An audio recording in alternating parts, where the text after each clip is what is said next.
Hello, and welcome back to the Thinking Progressive podcast. I'm your host, Ron Rivers, and in this episode, we're going to reflect on the Bernie Sanders campaign. Bernie's campaign has expanded the consciousness of millions of Americans, providing a vision of something better. But the campaign's conclusion is revealing the deep illusions of Americans today. With the crisis now opening up wounds and forcing us to look, we're confronted with bad options all around us. America, as we knew it, is over, and what comes next is unknown. This episode is going to be a little different from traditional episodes. There's no sources because it's really just a perspective piece. This is a campaign that I was really attached to in a number of ways, both as a volunteer and just as a general supporter. As I imagine, if you're listening, you may have been, or at least you're more interested in learning about. The campaign has had me thinking quite a lot, and I'm excited to share those thoughts and ideas with you of just our circumstance and how we might move forward. Thank you for listening to the Thinking Progressive podcast. If you enjoy this episode, please subscribe to the channel by clicking the subscribe button. Every new follower helps us expose more people to the why and how behind the progressive movement.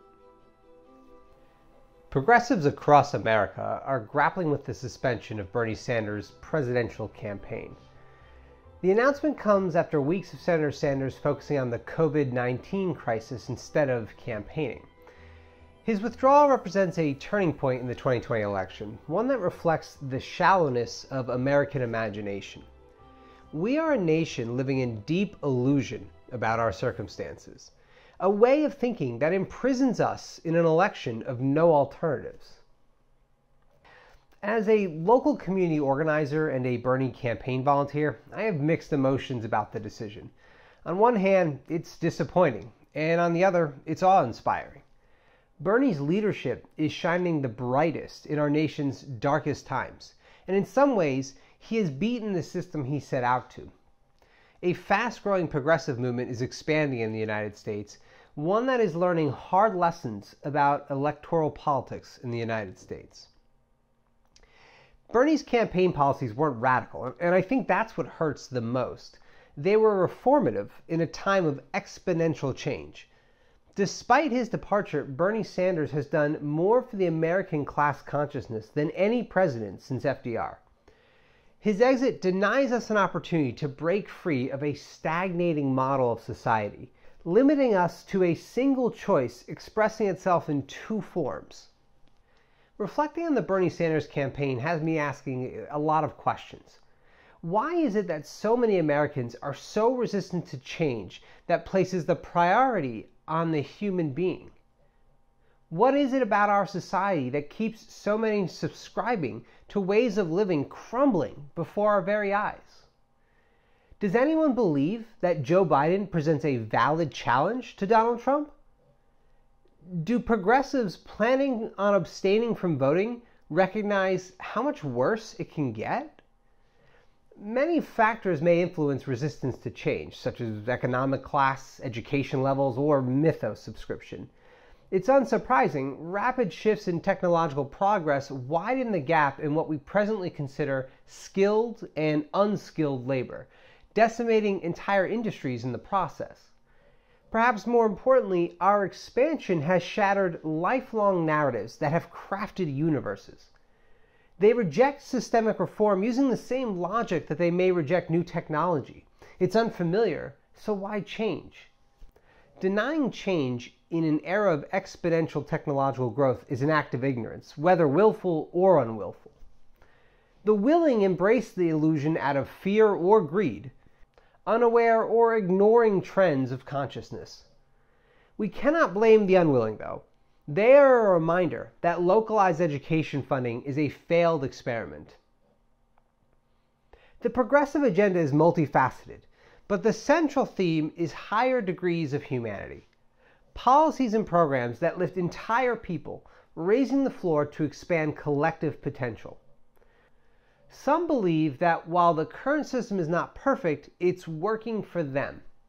The truth is that security in an age of crisis is an illusion. Maybe not in this immediate moment, but denying trends doesn't make them less likely. Being secure relies on institutional infrastructures and people that follow them. Before COVID-19, over 50 million Americans had no health insurance. In the past few weeks, over 16 million people applied for unemployment benefits. It seems naive to believe that those without access to health care and employment during a crisis will continue to behave as they would during the status quo. Maybe the question is much deeper than our present moment. A significant portion of our population embraces a dogmatic vision of American exceptionalism. It's an ideology deeply rooted in American imperialism and subjugation, one that stems from the religious notion of manifest destiny. We're a nation of winners who take what we want, except that we're not. The United States is consistently declining in international rankings for education, healthcare, happiness, and others. American exceptionalism is an illusion, which is why a return to ways of doing things before Trump is just a retreat into known decline. Now, millions of Americans who are fighting for a vision of systemic reform will likely have two options in the presidential race. There is Donald Trump, who is the most corrupt president in our nation's history. Currently, he's using the crisis to enrich himself and his inner circle, while simultaneously cutting funding for coronavirus testing and support. Trump's policies have proven grossly inadequate to address the pandemic, and hundreds of thousands will die because of it. Given Trump's increasingly authoritative track record, you would think that any candidate would have a strong chance against the sitting president. Our present moment indicates that that idea is an illusion. The most likely nominee is now Joe Biden, and the fact is, he's a lousy candidate. He's been on the wrong side of history too many times to attract many of the nation's progressives. His policies are uninspiring and unimaginative, making his efforts less attractive to the growing progressive movement in the United States. During a global pandemic, Biden has assured us he will veto Medicare for all, the most direct option for saving lives in the crisis. There's also the dismissive smugness he's demonstrated, criticizing millennials and Gen Z for frustrations surrounding their struggles. Millennials are now entering a second major depression during what is historically formative years for developing mastery, career, and wealth. Uniting the party around a single nominee will be extremely difficult without significant policy changes. Joe Biden and Donald Trump are certainly not the same, but they do serve the same people. Both are part of a more significant effort to maintain and exacerbate existing class structures, puppets of global elites uninterested in genuine systemic reform. Maybe in the past, Americans could embrace the illusion of choice. Today, it's just ignoring the fact that every president since Nixon has used policy to funnel money upwards in society. We must name corporate candidates for what they are: agents in an aggressive concentration of wealth and power. Let's not forget that Joe Biden still needs to beat Donald Trump in a head-to-head election. Given his recent interviews, it is still unclear that Joe Biden will be able to maintain his composure in a lengthy debate. To build popular support, establishment Democrats will need to mobilize for their candidate to convert those coveted swing voters they're always talking about. While pessimism is not typically my default, to say that I believe Biden's chances are slim would be an understatement.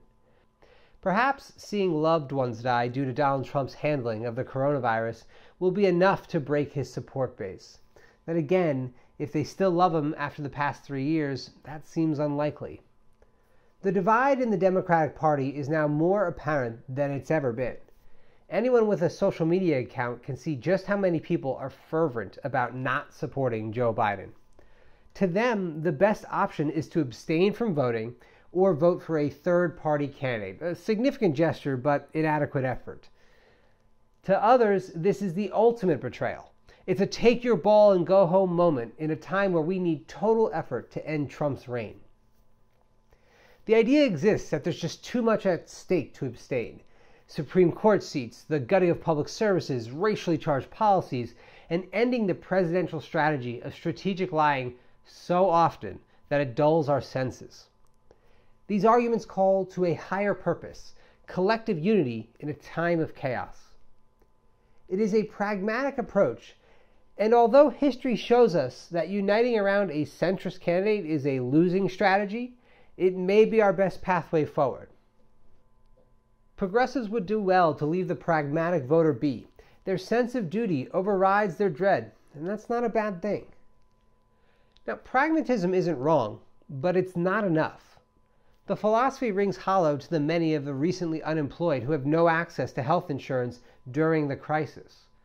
We observe how the priority for COVID-19 testing directly correlates with wealth, and both presidential options want to keep it that way.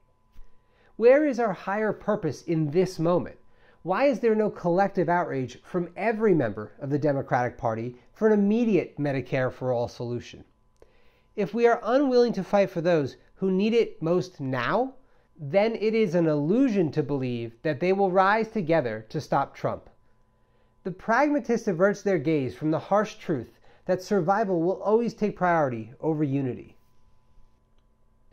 Now, we also have to cope with the increasingly popular public sentiment that it may just be better to let the whole system collapse than attempt to save it. It's not an idea to explore lightly.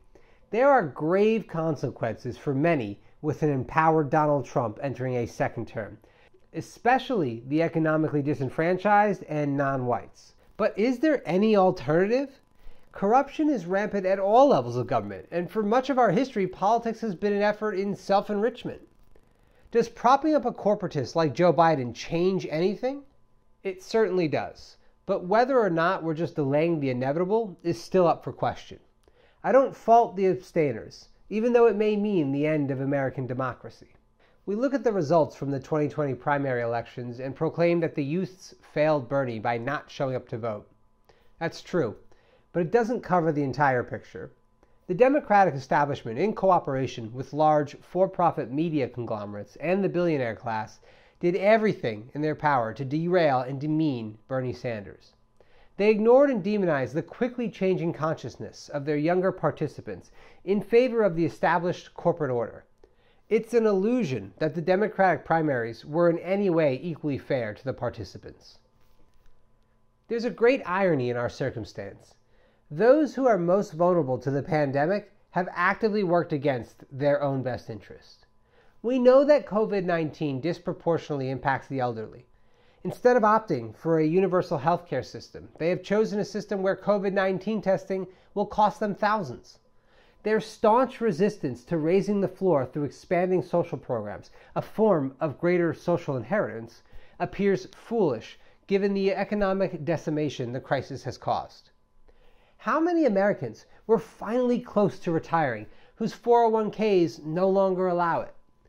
There's no joy in saying this, but many are going to die as a result of the illusions they hold. I wonder if we're holding on to an even grander illusion, one where a system built on coercion and corruption can provide any alternative ways of living. As someone who ran for state office, I believe that democracy can save us, but not in the form that it exists today. There should be no illusion that our elections are free, fair, or elevate the best candidate. American democracy supports moneyed interests beyond all else. COVID-19 makes it easy to forget that we're neck deep in a climate crisis that will radically reshape our lives. If we could eliminate the pandemic today, we'd still have corporate-sponsored congressional and state leadership that opposes a Green New Deal, socialized medicine, and publicly funded elections. It is difficult to imagine how a return to the status quo will do anything to help Americans avoid the catastrophe at our door. American illusions stem from our disbelief in ourselves. Too many of us refuse to acknowledge the severity of our circumstance as a means to avoid personal responsibility. All of us must make sacrifices, but that's a hard sell when so many are just getting by. If we continue to support leadership that denies and discourages genuine systemic reform, there is no hope of breaking free of the national and global oligarchy. For a brief moment in time, the Sanders campaign pierced the veil, giving many a glimpse of the possible. The question remains, will we use the crisis to demand change, or will we return to sleep? If there's anything that can break us free from American illusions, it's human imagination. This election is important, but in the end, It's just another moment in a long series that makes up our lives. I can say for sure that while we're witnessing the crisis in real time, its ripple effects have yet to be felt or understood. As you reflect on our circumstances, please think about the next steps for you. If you've been a volunteer, you know just how much effort systemic reform requires. There are plenty of ways to continue involvement locally and nationally. As we move forward, there'll be many roadblocks towards our shared vision of real systemic change, but that won't stop the work from continuing. The corporate and class dominance of the majority of Americans cannot continue indefinitely.